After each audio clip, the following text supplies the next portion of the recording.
Remember when Donald Trump tried to play a genius only to get slapped down by someone who's actually intelligent? Get ready for a masterclass in Trump's humiliation. A little bit or a lot. So the 2.7 is now 3.1. I'm not aware of that. Yeah, it just came out. Yeah, I haven't heard that from anybody at the Fed. Isn't that brilliant? Now, what you're about to witness is a rare and beautiful thing. Donald Trump getting utterly, publicly, and irrefutably humiliated by a man who actually understands numbers. This isn't just about a president throwing around baseless accusations. It's about a pathological liar getting fact-checked in real time on live television by the very person he was trying to malign.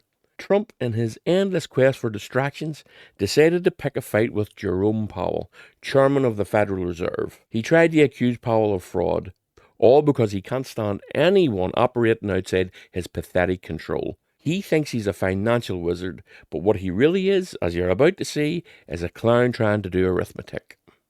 Go ahead. Mr. President, on Jerome Powell, you mentioned fraud in an earlier answer. Are you saying you want to investigate the Fed chair for fraud related to this renovation? Well, I think he's already under investigation. He spent far more money than he was supposed to on rebuilding. I didn't see him as being the kind of guy that would want to have parks, rooftop parks and everything else on top of buildings. But who wants to spend that money for the Fed? The Fed is supposed to sit there and say where interest rates are going and a couple of other very easy things to do. And he spent $2.5 billion. I think he's got some problems. Now there he is, spitting out conspiracy theories about rooftop parks and billions of dollars, all while desperately trying to exert control over the independent Federal Reserve. A classic move straight out of the authoritarian dictator playbook. Now let's be clear, every word out of his mouth there was a lie. And why is he doing this? Beyond his pathological need for control, this is a desperate, pathetic attempt to distract you. And he's trying to distract you from what? Well, of course, it's the Epstein files. And from the fact that his name is plastered all over that disgusting list.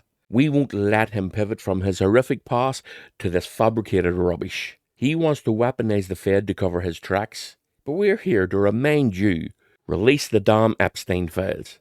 And speaking of getting caught in a lie, the next moment is pure comedy gold. 3.1 billion, it went up a little bit or a lot. So the 2.7 is now 3.1. I'm not aware of that. Yeah, it just came out. Yeah, I haven't heard that from anybody at the Fed. Yeah, it just came out. Our notes had it about 3.1 as well. 3.1. 3.2. This came from us? Yes. I don't know who does that. Now, you're including the Martin renovation. You just added. Our entire capital. Yeah, you just added in a third building, is what that is. That's a third building, Well, including no, the but Martin building. it's a building that's being built. No, it was built 5 years ago. We finished Martin 5 years ago. It's part of the overall work. But it's So, not new. Now, did you see that? The moment a man who thinks he's the greatest deal maker on earth gets schooled on basic accounting by Jerome Powell, who barely even broke a sweat. It was built 5 years ago. Pow. You just added a third building, another smack in the face. It's like watching a toddler trying to argue with a university professor.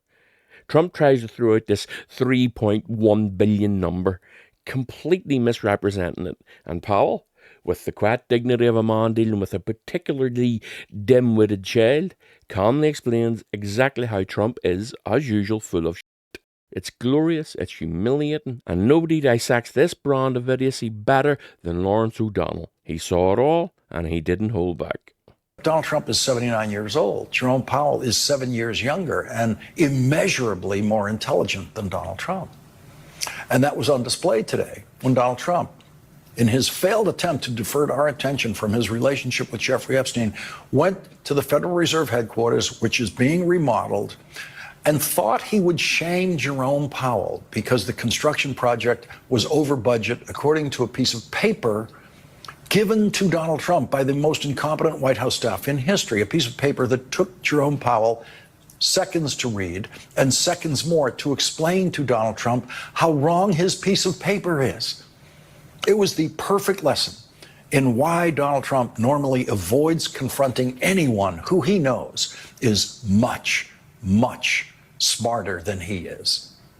Good job, Lawrence. That's Donald Trump operating at his absolute best, which means the country is operating at its absolute worst. He's a clown, desperately trying to distract him from his own disgusting crimes by picking fights he's too stupid to win. The man can't even do basic arithmetic, yet he wants to control the nation's finances.